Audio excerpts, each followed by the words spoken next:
Welcome to Placemaking 101, Shaping the Spaces We Share. I am Maria Furgiuele, the Executive Director of the Community Design Center of Rochester, and I'm very pleased to be your host and moderator today.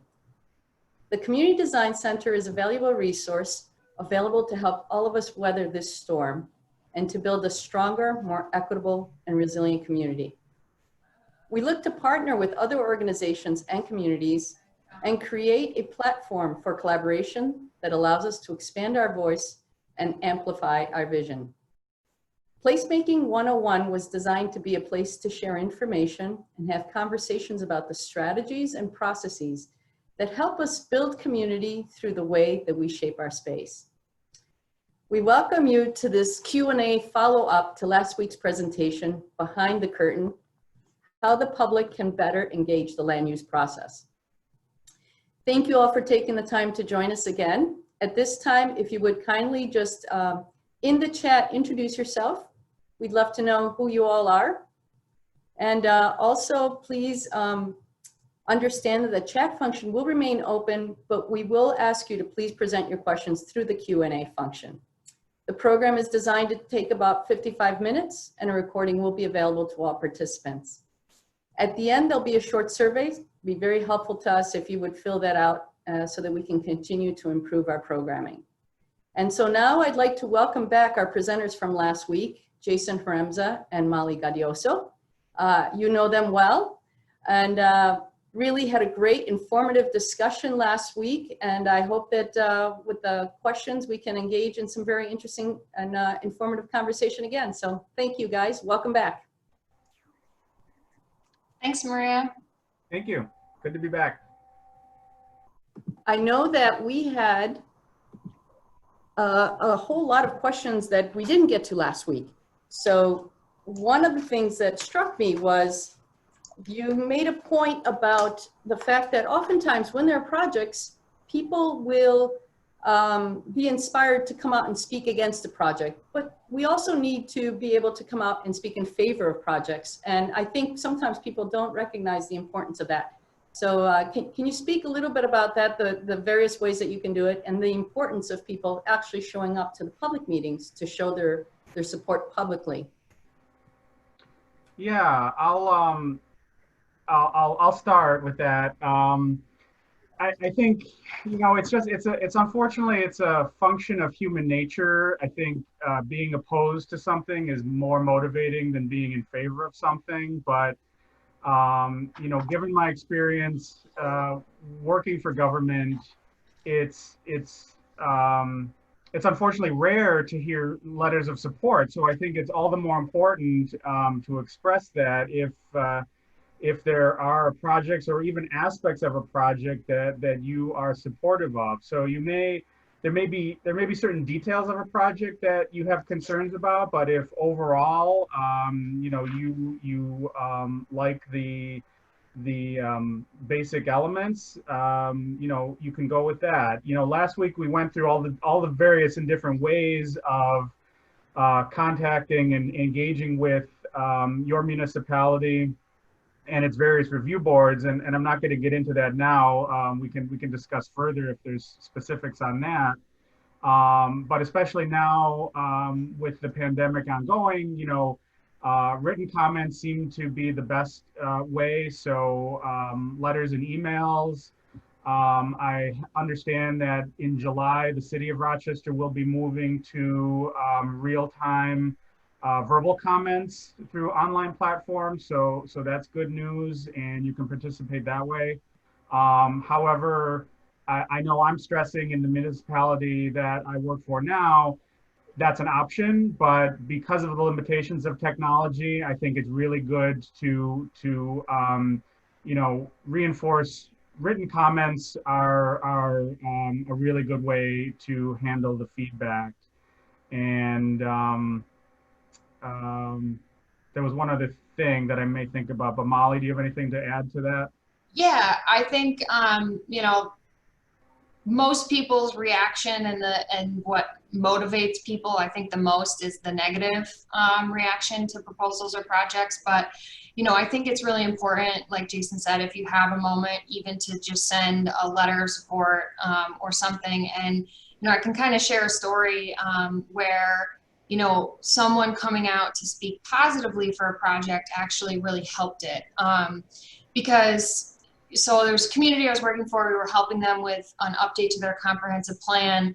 And during our first sort of public hearing session, I'd given a brief overview of the plan, and there were probably 40 people there who were not understanding why that community even needed an updated plan. And they were sort of, you know, against the idea that there was money going to this process. You know, they weren't necessarily supportive of the effort in general. And there was one gentleman who was there who stood up and just said, you know, after a lot of these kind of negative comments, he stood up and he said that, you know, he felt that this was a really great effort, and the reason why is because he understood that the updated plan could help them be more competitive for grants and things like that moving down the line. So it could ultimately get them more money. And I think that was really important because sometimes the public needs to hear those kinds of things from their peers, not necessarily coming from the consultant or the town or, you know, village or whatever, city itself or staff. It can mean a lot, especially if you can kind of say, you know, not just, oh, I'm in support of this, but maybe give an example of a reason why you're in support of it. And that can kind of help hopefully get other people who might not be, you know, as on board thinking about it. Because that definitely got the other attendees wheels turning. And, you know, we got a couple comments after the fact that they were saying, okay, you know, we get it. We might not agree with some of these things in the plan, but let's have a conversation about it rather than trying to scrap the plan altogether. So that, you know, that can help, even if it's just sort of a little comment and kind of being an advocate for the projects themselves, and then being kind of that voice, you know, like I said, as a peer with everyone else. And Yeah, and been presenting projects, you know, at the various, you know, town board, planning board meetings. And sometimes you get the impression, the overwhelming impression that people are against the project because those are the only people that show up. Mm-hmm. And of course, we all know that those are the people who are motivated to speak. And that's why I felt it was really important to make that point, because even the public I mean, the written comments are great because they become record. Obviously, the public comments do too. But if you show up in public and you stand up, people start to see that it's not all just one way. So it's really important. Yeah, and it's not just the municipality kind of putting this on the public or the community. It's, you know, there's other factors. And Maria, what you just said was a great segue. I remembered my final thought on this is that, you know, in the years I've been doing this, I've sort of developed a hierarchy of like the most effective ways to communicate with a board. And, you know, at the bottom of the list is a petition. I guess I found that those, you know, there's no way for board members or staff to verify whether signatures are legitimate. So, you know, it looks very impressive for a neighborhood to drop off a stack of 500 signatures, but there's no way to verify that. So that's like the not the best way to engage. Then one step above that would be like individual form letters or postcards, which I've seen over the years done by various neighborhoods. That's a little bit better than a petition, but it's also saying that the people who are responding didn't really put a whole lot of thought into what they're signing or sending. A step above that would be sort of a individual written comment, letter or email. Remember that for purposes of public hearings, telephone calls do not count. You cannot give telephone testimony, at least in normal times.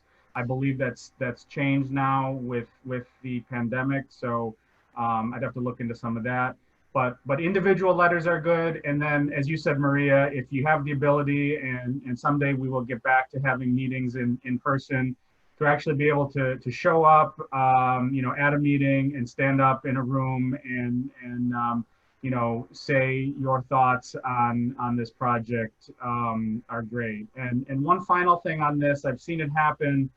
You know, you're supporting the project. What I've seen happen a few times is there's a perception that the neighborhood is against the project. So the project applicant lines up a whole list of like character references to talk about what a great guy or gal they are.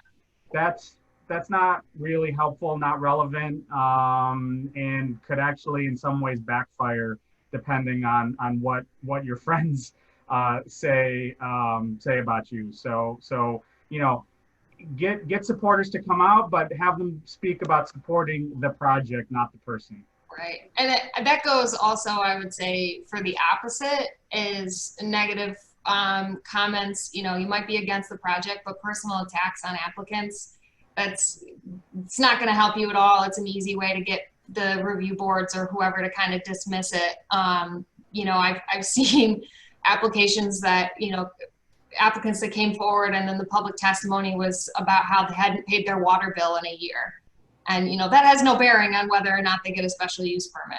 So it's an easy way to create sympathy for the applicant, because you know, if the neighborhood piles on and attacks the applicant for, you know, not really relevant reasons, that can create a little bit of sympathy on the part of the board, and again, may actually backfire in terms of providing effective comments. And this is maybe going one step further than your comment, but kind of following on what we talked about before and keeping your comments and understanding what the boards are actually considering. The idea, you know, we see it a lot, particularly in smaller communities where somebody's coming in, it's a special use permit, you know, so-and-so wants to open a hair salon or something, you know, out of their house or some other, you know, on Main Street or something like that. And for whatever reason, it's a special use permit. The comments about how, well, they're a great person and they're going to take great care of the property and we really want them to have an opportunity to have a successful business, those things aren't related to what the board's looking at. If it's a special use permit, granting that means that someone can operate that regardless of who it is. The permit's not going to that specific person, it's going and being approved for the property. So that super good person who might be a great tenant or might be a great business, you know, should they fall on hard times or go away, you're still allowing for potentially somebody else down the line. So it really has nothing to do with character. It's about whether or not you think the use of the project is appropriate. So making sure things are specific to that. That's a great point, Molly. I actually, I knew that, but it's a great point to reiterate because I think a lot of people don't realize that the special use is attached to the property. There's a lot of, you know, the intent is good and saying, well, this person owns this property, they've done a great job, you know, they're putting a lot of effort and things into it. But, you know, once you greenlight something, you just got to remember that you're greenlighting that for any person down the line. Great point. Suzanne Mayer has a question, which is a great follow-up to this. Advocacy is very important. I don't think the public knows how to be proactive. How can the municipalities do a better job of communicating? Doing only the letter of the law appears as if something is hiding. I do like the City of Rochester's map of projects in process, but there's very little in the talking stage. So either of you want to tackle that one? I mean, hi Suzanne. You may not love my answer. I guess, you know, most government workers try to do the best they can with the resources they have. And I wouldn't jump to the conclusion that just because you're doing what is required and not doing anything more, that you're necessarily trying to hide something. I think in some cases that unfortunately is true. And I'm going to put the onus back a little bit on residents that, you know, in an ideal world, would communication be better? Absolutely. But the onus is on residents to, follow the agendas of the boards and site plan review committee. And I know that's not the answer most folks want to hear, but that's the reality of where we are, I guess. And my final thought on this is, you mentioned there's not a lot in the talking stages, and I guess, that's also that's symptomatic of sort of the system we live in. So we live in a system where private property owners have rights, and what they want to do with their property is not necessarily subject to popular referendum or a fully public, discussion. Is it nice if they choose to do that? Absolutely. And if I own property and we're looking to develop something, that's what I would do. Although, I'm also friends with folks that have tried to develop things and gone out and talked to the neighborhood, which initially may seem reasonable and receptive, and then for unknown and seemingly irrational reasons changes their mind from supporting the project to opposing it, and asking for conflicting demands on the project. And that's not fun for the developer to go through either. So I know that's not probably the answer you wanted to hear, but that's my thoughts on it. Molly? I have maybe just a little bit of a twist to that. And, we kind of talked after the fact of this presentation that, there's sort of probably a parallel version that has a little bit of the education and guidance for municipalities to how they can do better as well, and developers in the process. I think part of that, and it's a missed opportunity a lot, but there needs to be a little bit of education and communication coming from the developer and the community, or excuse me, the municipality. So developers reaching out, it's important to be clear and say, this is what we're looking to do. This is, what we're allowed to do, or whatever. These are the things, these are the factors that you can have an impact on, or you can help us shape, or whatever. But I do think, when you ask about the public not knowing how to be proactive, people are busy. Most of the time, right, you catch wind of something, it's towards the end of the process, you're maybe, a little frustrated with it. You show up and you try to, speak your piece, and maybe it doesn't go the way you want it to. That is not a time to then just walk away frustrated and just say, all right, well, we never can, get things changed. That kind of, when something comes up and it's an issue and it's a broader issue, the zoning's not right. Why are we continuing to allow this kind of use in this area? Being maybe a little bit of more of that nagging person and kind of coming out and saying, hey, we really need to relook at the zoning code. We really need to relook at the zoning code in, this district. We really got to look at this. As Jason said, there is an onus on the resident to do that, but I think it's about that longer term engagement as well. It shouldn't just be based on, case by case by case, because the real change is going to happen when you bring your input higher up the ladder and start to actually impact policy and regulations.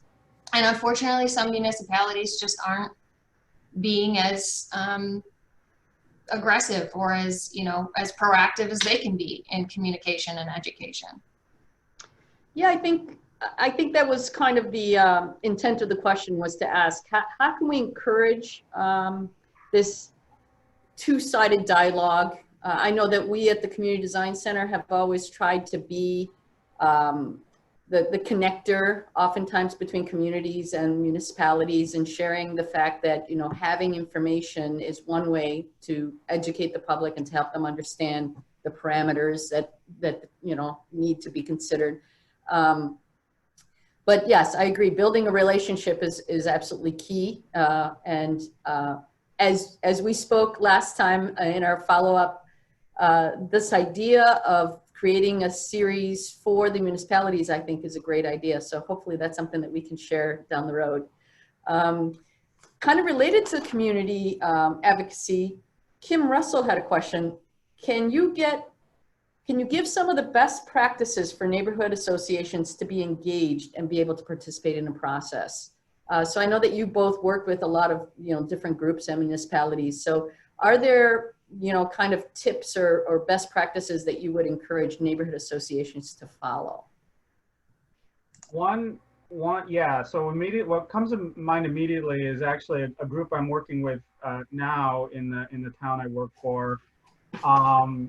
They sort of organized ad hoc to respond to a particular issue, and what was very helpful was they selected a couple of point people to be the conduit to communicate with me, the municipal staff, to sort of funnel comments to and act a little bit as a circuit breaker on some of the more how shall I say, passionate comments that came from neighbors. So they were a really great way of sort of collecting the info, and putting it, it was really great. The first thing I got for them was like a series of 10 questions in writing. And so rather than being bombarded with 25 different phone calls and emails, I got a list of questions in writing and could respond in kind and have a dialogue that way on this particular issue. And that's working well there. And I'm going to also follow up with what not to do. And I don't quite know how to prevent this, but I've seen this happen in the city. The neighborhood association will act as that sort of point person conduit, but then individual neighbors are not happy with the stance the association has taken and will do an end run around them. And if they're speaking as individuals, that's fine. But if they are falsely representing themselves as representatives of this organization, and this happened in the past year, they perjured themselves in a public hearing. And I'm going to be blunt about it. I'm not going to talk about the project, but that's happened. So that's something to not do, and I don't have a great way of avoiding that other than for the neighborhood association to then come out and disavow the comment from that particular member who was misrepresenting themselves. But yeah, Molly, do you have something? And I'll think about other good examples.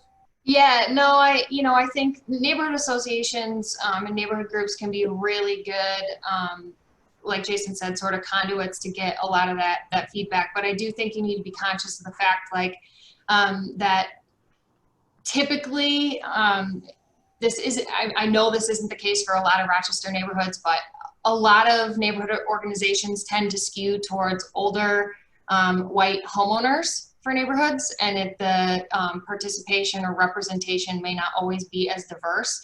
So I think you need to be careful as a neighborhood organization and kind of how you speak for everyone.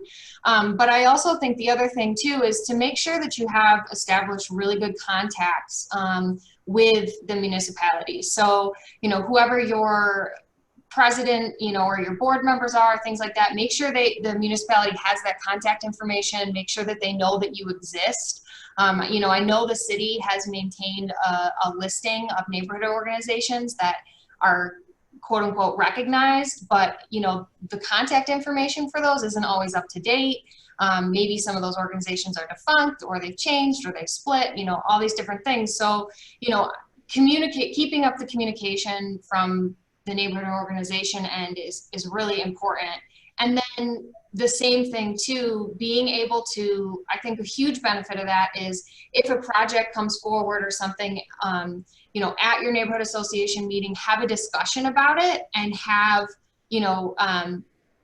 that whole maybe the municipality isn't providing the whole of the information. That's an opportunity where you have an audience of people to start to actually give a little context to the project and the application as well. So, making sure that your the residents are well informed and engaged, and making sure that you're continuing to maintain that contact and that channel of communication with the municipality is huge. And I would say, this is an appropriate place to use social media. So if the neighborhood association has an effective email blast or Twitter account or Facebook page, use that to direct people to the appropriate recipient. So, say in a tweet, here's a project at such and such an address. It's going before the planning commission. Here's the email to provide comments. So you can't engage the planning commission on Twitter, but you can use Twitter as a neighborhood organization to get the word out. And that's a little bit of a way to get perhaps at some of the folks that don't have the time to come out to a meeting in person. Maybe more passively, involved. And as I typically do, a kiss and a slap. So that's the kiss. The slap is, okay, neighborhood associations, get your stuff together, because we can all picture places in the city of Rochester where there's competing neighborhood organizations, or somebody secedes because they're in a fight with the person that's running the main neighborhood organization. And to be honest, staff does not have time to deal with those petty politics, and will tune out entirely. So that's I guess just a little admonition for neighborhood groups to play nice with each other and get your stuff together. So my understanding, just to kind of paraphrase, is that the role of neighborhood organizations can be a very powerful role in being able to share information and provide that conduit to the municipality and distribute it or disseminate it through the community or the neighborhood group that they represent, and vice versa. Yeah. So understanding who you're representing and individuals who may not be in agreement with a neighborhood organization stance should make their comments, but do them as an individual and not as a representative. That's great. The neighborhood organization is very much a really good two-way communication channel, and that does a lot. And even if, like you're saying, even if you're a resident that doesn't agree with the opinion of the neighborhood association, if you're getting the word out there, that person still can become aware and make their own comment. Absolutely. One more quick thing on this. One way to get new folks engaged is to give them a task. So if you have a young, enthusiastic person or persons, that are looking to get involved, try and get them to attend a planning commission or zoning board hearing. We used to joke that there are some neighborhood organizations in the city where we're not sure there's more than one person, because that's the same person that shows up at every meeting. And does this organization really exist, or is it just in their minds? So if you can have new faces get engaged, and I think having specific tasks is a way to get new folks participating in the process. Yeah. Great. Well, talking about communication, I have a question here from Dawn. She writes, excuse me, I need my glasses. How do you follow up if you get feedback from the city on a project, if you want to see the process without being annoying and hurting your cause? So this was relative to a particular project, a Complete Streets project that was done on Clinton Avenue, which has significant community engagement and has been working very closely with the city throughout the process and now through the follow-up. But the project seems to be progressing, but there's very little information about how. So one of I used this spiel so many times when I worked at the permit counter that I wanted to get it printed on cards and just hand out. Because people would come almost daily, literally almost daily, people would come to the permit counter and say, well, the city told me. And I said, well, who at the city? The city is a lot of people. The city told me does not help me solve your problem. Does the person you spoke with at the city, do they have a first and a last name? So that is like key piece of information. Number one there is always get the full name of whatever human you deal with at the city. because that will help you down the road to follow up with questions or issues you have.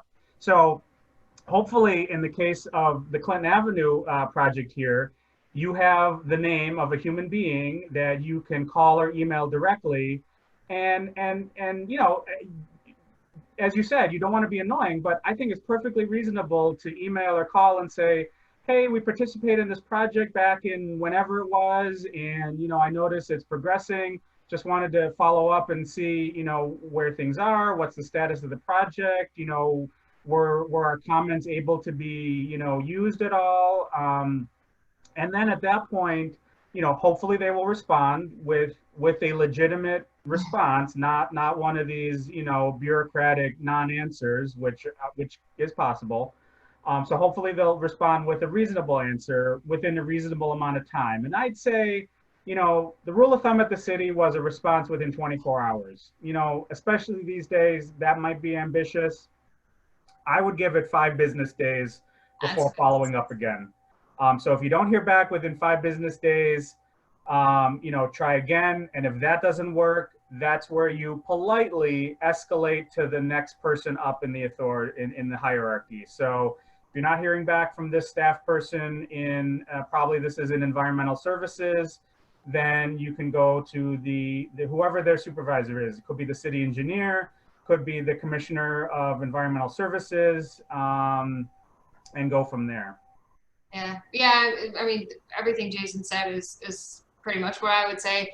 Just, you know, there's nothing wrong. You're not being annoying or hurting your cause. There's nothing wrong with following up and just saying, you know, see that this is moving along, just, and everything that Jason said. As long as you're not being, you know, you're not being aggressive or accusatory or something, you know, there's no reason why they shouldn't respond to you. And I think Jason's absolutely right. Most, just to kind of give a context, most New York state law, either filing or response requirements. So like the requirement that, you know, a decision has to be sent to after a decision's made, it needs to be formally kind of typed up and whatever and sent to the applicant within 5 days. So most of those timeframes are 5 business days. So you know, I think that's perfectly reasonable. You don't, maybe there's something huge going on that week and they can't respond right away, particularly if, you know, in the example of there's 10 questions or maybe there were 10 comments that need to be responded to, and if this person wants to kind of give you an itemized whatever, give them a little time to do that. But yeah, ditto to everything Jason said. Again, kind of emphasizing the importance of relationship building. So Matthew Denkler had a question. How does one address a neighborhood that expresses a desire for code compliance project, but then proposes a series of alternate non-code compliant projects that they say they will support? So kind of to your point before of conflicting information there. Yeah, I don't know that I have a good answer. You know, again, in an ideal world, we would want folks to be educated on what the code requires, and you know, we can all wish and hope for the, you know, the Taj Mahal of projects, but that's not something you can require somebody to build. All they need to do is meet the requirements. So, you know, I wish I could, you know, live in a beautifully restored 10-bedroom Victorian mansion, but you know, I can't, you know, so we live within our means kind of thing.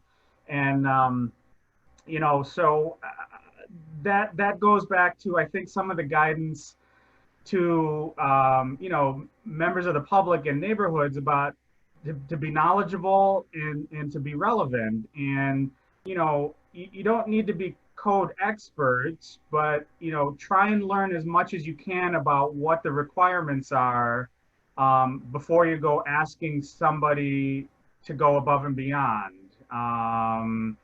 And yeah, I don't know. Let me concentrate on that a bit.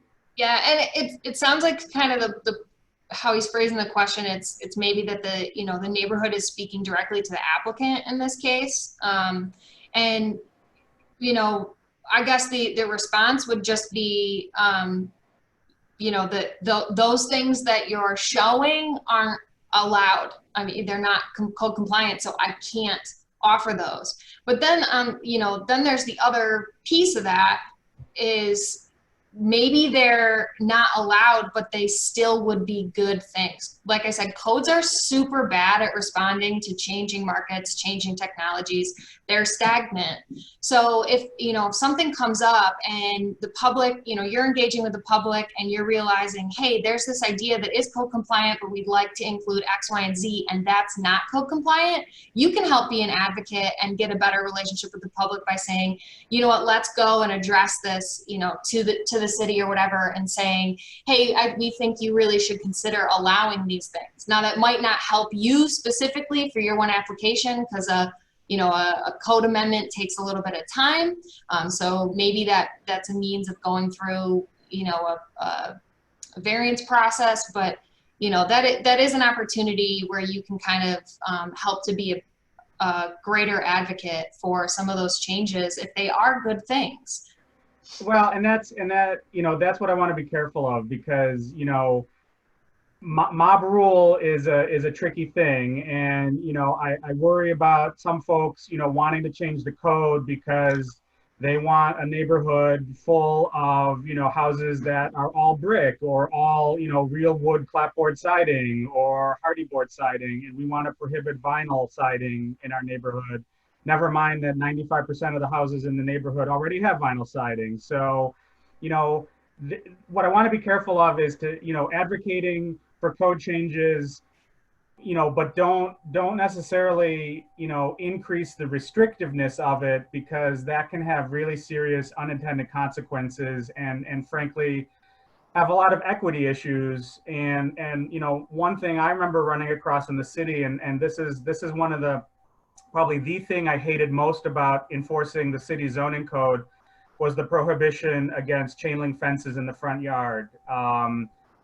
For whatever reason, city council, when they adopted the code in 2003, agreed with the argument that aesthetically chain link fences are not something we want in residential neighborhoods.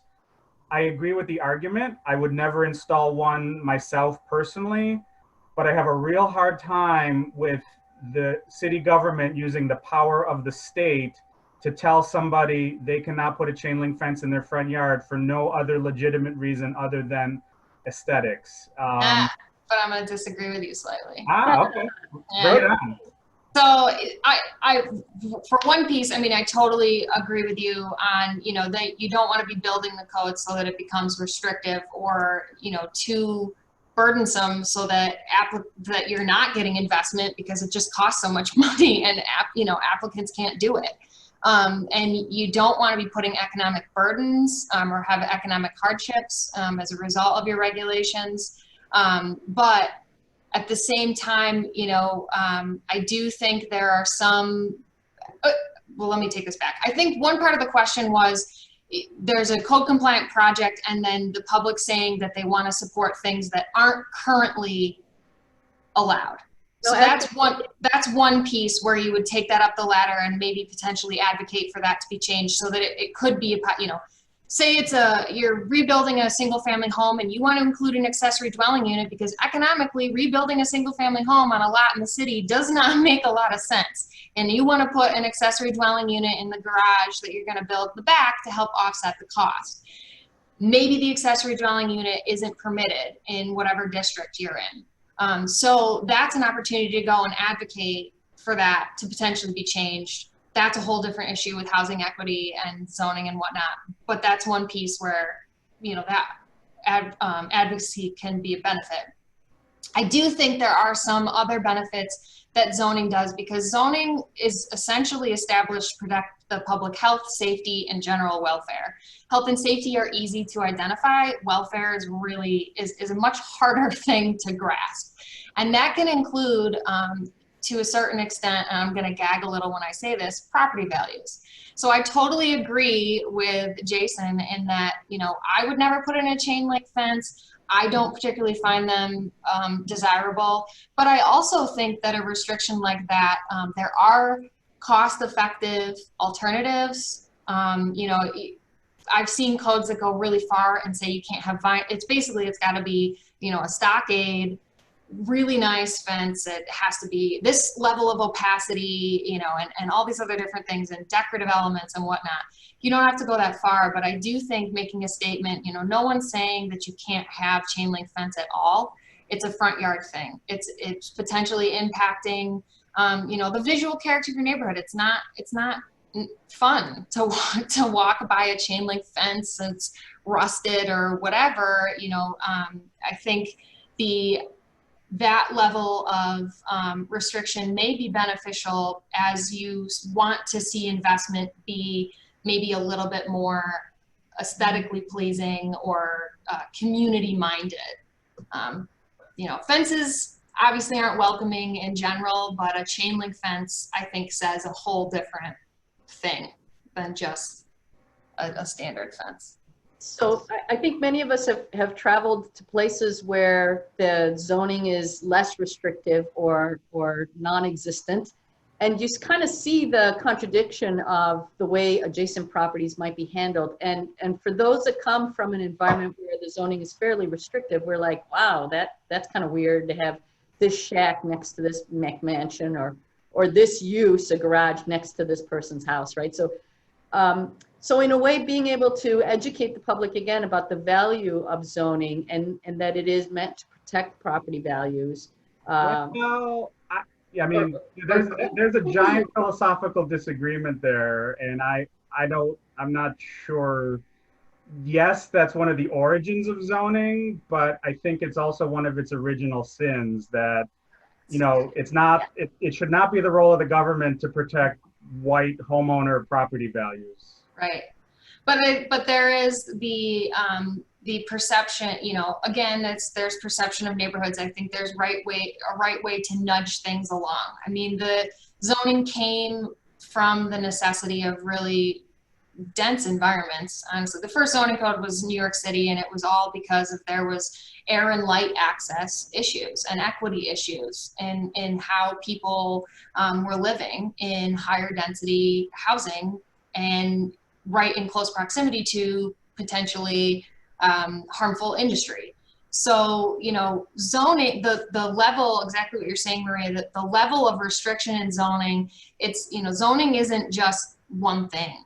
There's a huge spectrum, and you can have rural communities or, you know, majority, the prevailing thought behind that zoning is really all about property owners' rights. And your idea is, you know, you're being on a larger lot, being further spread out, the things that you do on your lot have much less of an impact on your neighbors because there might be 300 feet or an acre or whatever between you and your neighbor. Versus places like the city or villages where what you do very much, you might, you know, your sheds might be right next to each other, things like that. And the code is not a place to resolve neighbor disputes or any of those kinds of things, but it should still help provide some guidance into creating some sense of harmony in a neighborhood or in a district. Great. We have about 10 more minutes, so we'll probably get to a few more questions. Roger Brown has a question for you. If you or your organization are at odds with the design particulars of a project, what is the best way to have alternative designs conveyed to the developers? Just trying to do this verbally is problematic, whereas offering an alternative graphic drawing seems to be the best way to convey the idea. What are your thoughts? Yeah, I'd say, you know, graphics are good. You know, pictures worth 1,000 words, right? So graphics are good. How to convey them to the developer? Well, again, there's limited leverage in forcing a developer to engage with the neighborhood. You know, the city encourages it, and usually, if they do need to go before one of a public hearing, the board will ask the developer, have you worked with the neighborhood? And they will take that into consideration, and Molly can probably speak to that a little bit. But at the end of the day, you know, you can send registered letters every day with your graphic designs for what you'd like to see on this site. And the developer may or may not care or even open them. And that, you know, that's part of sort of the system of private property rights and market-based real estate that we live in. So, you know, I don't know that there's a great answer for that. You hope that a developer would want to engage and hear thoughts from interested parties, but you know, they don't have to. Yeah, I think it's important. You know, definitely if you have alternative sort of design considerations or options, if you have the means to put that together in some kind of visual package, definitely submit that, you know, to the developer. I would say get it on the public record, submit it as part of the application in the public hearing or public comment, and show it to the review boards as well. But the one thing that you need to think about too, that, you know, the developer's looking at the code, the developer's looking at the requirements, the developer's looking at environmental constraints, site constraints, all, you know, the economic feasibility of a project. So just because you're drawing something that you might prefer, this kind of goes back to what we talked about before, it might not be feasible for some reason, whether the site can't support it or, you know, some other things. But I think if, you know, instead of just showing this design thing and saying, well, this is what we want, maybe speaking to highlighting some of the things of what your alternative proposal is trying to achieve. And by including in the review board or whoever in on that as well, the review board has the opportunity to say, you know, hey, that sounds like it might be a better, you know, thing. How would you, as the developer, maybe be able to incorporate that or whatever? So keep getting it out there on the table, but also understanding that you need to be flexible, and, you know, you may not, the applicant typically, especially if it's larger projects, has thousands of dollars in the preparation of their designs and things. It's not to say that they don't get tunnel vision and they're maybe not looking at some best practices or better ideas, but they're apt to be much more receptive of those if you're offering them as alternatives, and it's not like a, you know, do this or nothing. Talk about the benefits of some of the things that you'd like to see changed. And just a quick thought on this, you know, Roger, I know your work, it's great, but, you know, for everyone else out there, you don't need to be an architect or an artist to be able to do graphics. So this might actually be an opportunity for a future session, Maria, to do like a basic 101, how to use some of the GIS tools we talked about last week for folks to sort of lay out a parcel of property and start sketching a basic site plan on there with what, you know, they'd like to see on this site as an alternative to what is being proposed. Or also John Steinmetz, who is my boss I've been working for many years, always talks about the power of Google image search also.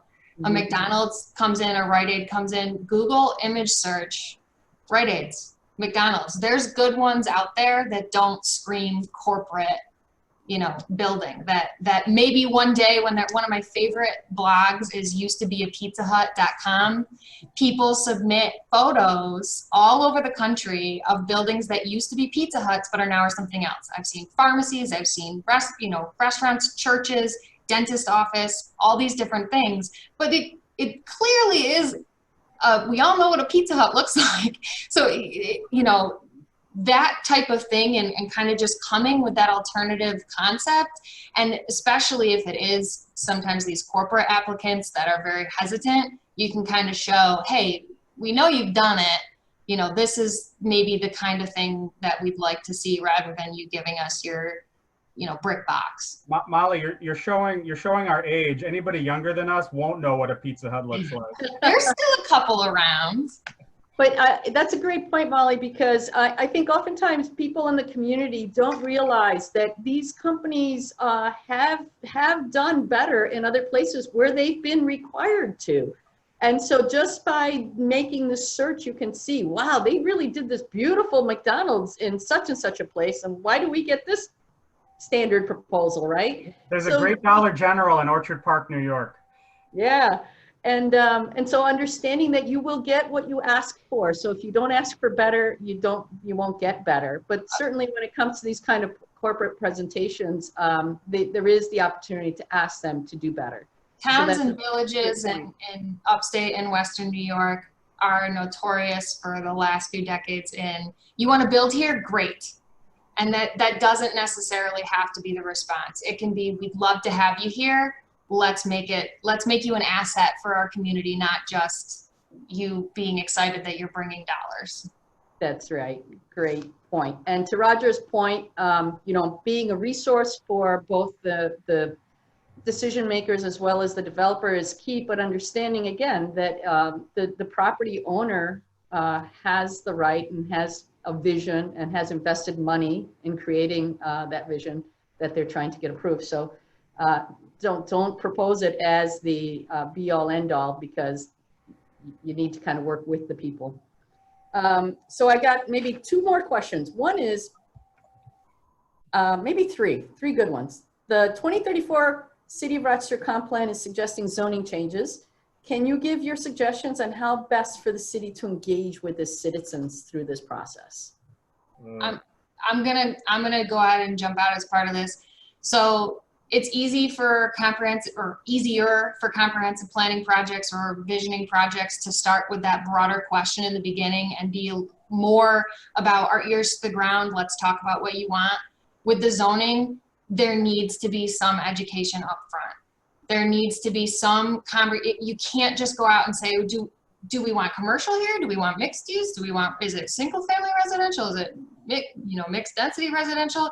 You have to help provide context of what that looks like. So if there's proposed zoning changes, coming out and saying, this is what it is and this is what we're proposing, and give an actual context, a picture, an example. Find another community that has, some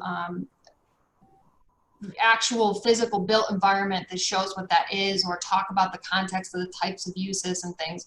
There definitely has to be more education up front with something like zoning, because we love it. I dive in it all the time, but as a resident, I don't know what R1, R2, R3, R4 is, and middle housing, mixed density. A lot of people, the response is, I look at a residential code and I see multifamily and I'm thinking of a 6-story, 40 unit apartment building, and now I'm panicking. So help give the context to what that is, and something that people can relate to that's not just code language. And I think logistically one way to maybe do this for the city would be to do this more in terms of focus groups rather than sort of general open house type meetings, assuming we get back to open house type meetings. One example that I worked on, I helped write the zoning code for College Town Village 10 plus years ago. And some developer friends have told me, well, the code requirements to have buildings come up to 3 stories and then step back 60 feet, that's a really nice thing to have in the code, but that's not how construction works. So that's an unrealistic part of the code. So to have a focus group to talk about code changes, not only with residents, but also designers, developers, the construction industry, so that the code that is adopted will actually work in the real world with current construction techniques and within a reasonable budget. So I think focus groups might be a good way to go in terms of engagement and outreach. And again, communicating the parameters. Jason's exactly right. If you're having discussions with the property owners and developers and they're telling you things from a construction standpoint that aren't going to fly in the code, that needs to be communicated to residents, so that down the line it's not, well, what the hell, we thought we were getting this, high level of design criteria as part of this, and why isn't it in there? So making sure that all the information's out there. Sounds great. This one's a doozy. Do you think there will be extensive changes to land use regulations as a result of COVID going forward, such as reduced density? So, Well, I'm just We going to talked again about this one. repeat my quick comment that density and crowding are two different things. Yeah.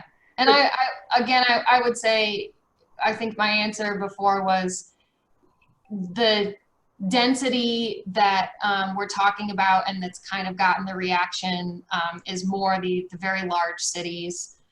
You know, as much as Rochester has been growing, we don't really have a downtown capacity, a very high downtown resident capacity. So, and then looking at villages and towns and things, even when you have your mixed density or multi-family density developments, we're still not at a density level that I think becomes of concern or something. This isn't a zoning reaction, but one thing I'd really like to see is, you know, much more investment in bicycle infrastructure, because I think that's going to be a transportation mode that's going to be very appealing going forward, and to make many more people feel safe out there bicycling is going to take protected bike lanes and cycle tracks, and I'd like to see a lot more of that.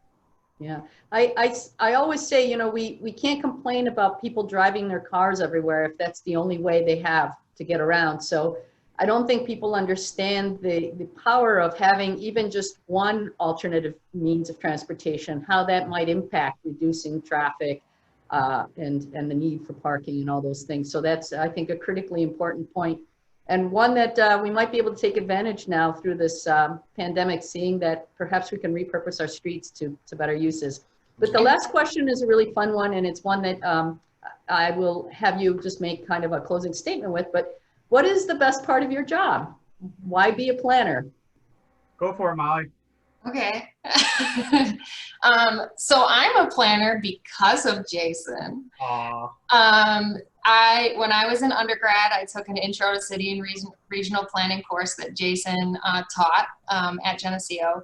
And for me, I really like that planning it's really whatever you make it. I mean, the parameters of what you can do and the jobs you can have and the impacts you can have are far reaching and very diverse. I mean, it's sociology, it's physical development, it's environment, it's economics, it's, you know, it's all these different pieces all into one. Human behavior. I mean, there's so much behind it.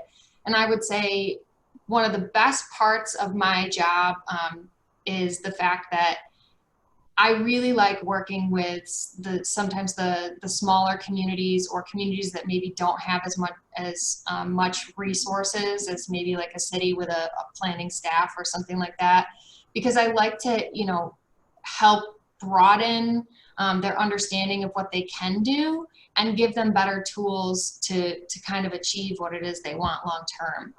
You know, facilitating better communication, getting things. There's nothing better than completing a plan or something with a community and then watching the public and the municipality and private partnerships and things come together to make something happen as a result of that. That I think is really just, you know, one of the best parts. And because I am all over the place and can't, you know, sit on one particular topic about planning that is, you know, my focus. I love that I can talk about housing and transportation and economic development and all of that all in one. Great. Jason, take it away. Yeah, so I think, you know, I was always curious about, you know, the world around me, and I wanted to know, why is a street the way it is? Why are these buildings the way they are? Why are cities and towns and villages where they are? And I will never forget, sorry, but I will never forget, and one of the biggest reasons why I got really into this is when you started walking us through the village of Geneseo and explaining to us how you could determine essentially the various sections of the village during the decades they were developed because of the presence of front porches, how far they were set back from the street, you know, when in the 30s, front yards and little fences started being the thing. It was great. Well, thank you, Molly. That's really wonderful. But you know, I think a lot of us just go through our daily lives just sort of imagining that all these things were thrust up in prehistoric times, and I wanted to know, well, no, why? You know, why are they the way they are? And these were conscious decisions that were made by either individuals or society collectively. And unfortunately, we made some really bad decisions in the past, which is one of the reasons I'm sometimes a cranky planner, because I want to call out society when it makes bad decisions. But that's why I'm a planner, is to understand, you know, why things are the way they are, and then try and educate folks in you know, wherever I'm working in, and share that knowledge. So it's a really, I've had a wonderful career. I've really enjoyed it.